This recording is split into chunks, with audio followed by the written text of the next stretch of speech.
Hello everybody, and welcome to my very first mantra video. I'm a little bit nervous, but you guys have asked for this, and I'm really excited to share what the experience of meditating through mantras has done for me. As a mom who's often, I feel like I don't cope with parenting as well as I ought to, as only having one child and working from home. I think some people have the perception that maybe that's a really easy version of parenting, but it's not easy for me. Maybe there's not an easy version of parenting, but I can say that mantras have really helped me find balance and become much more centered. It's something that I can turn to when I feel like I can't sort through my thoughts at all. I'm out of control of my emotions. It's something that I can come back to, that's stable, that's powerful, and very grounding. So I, of course, figured I would start with Ganesha, because he is a favorite among, I would say, almost all of you that are watching right now.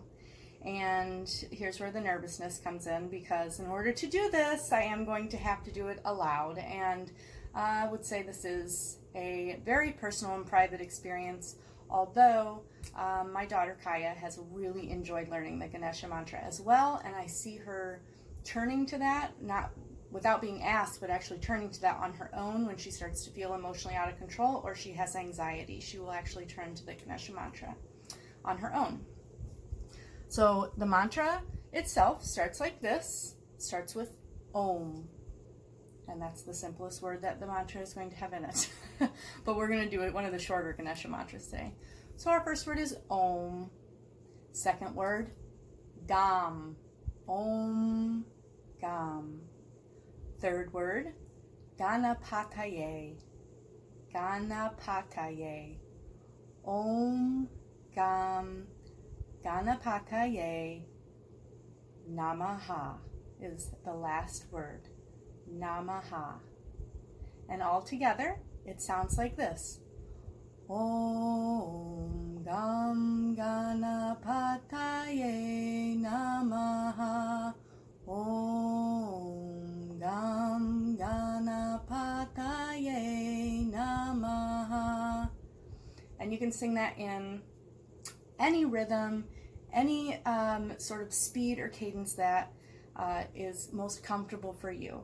There's lots of stuff on YouTube where you can actually sing it with somebody else or with some music, or maybe you like to sing it just to yourself internally.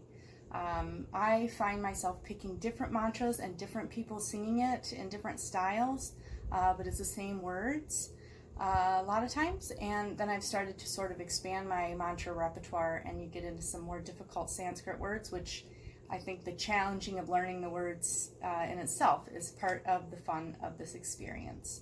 So I'm going to go through this mantra a couple more times so you get the hang of it. This would be another great use of your mala if you have one.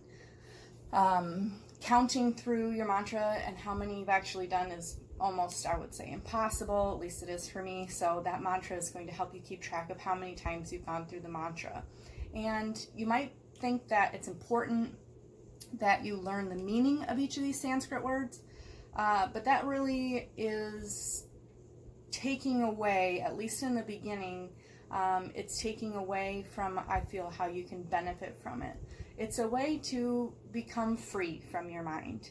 It's a way to escape. It's a way to be in meditation and in prayer, and these are sacred sounds, sacred universal sounds, and you can infuse your own intention into them. My intention is typically to become more grounded, centered, balanced, and to bring my emotions that may be up here, to bring them back down and allow them to fluidly move out of me rather than staying stuck and changing how I'm reacting to the world. So I'm becoming active in my own world, and I'm using mantras to not really to control my emotion, but to allow them a pathway to move through me in a healthy way.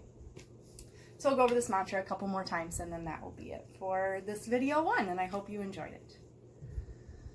Om Gam Ganapataye Namaha. Om Gam Ganapataye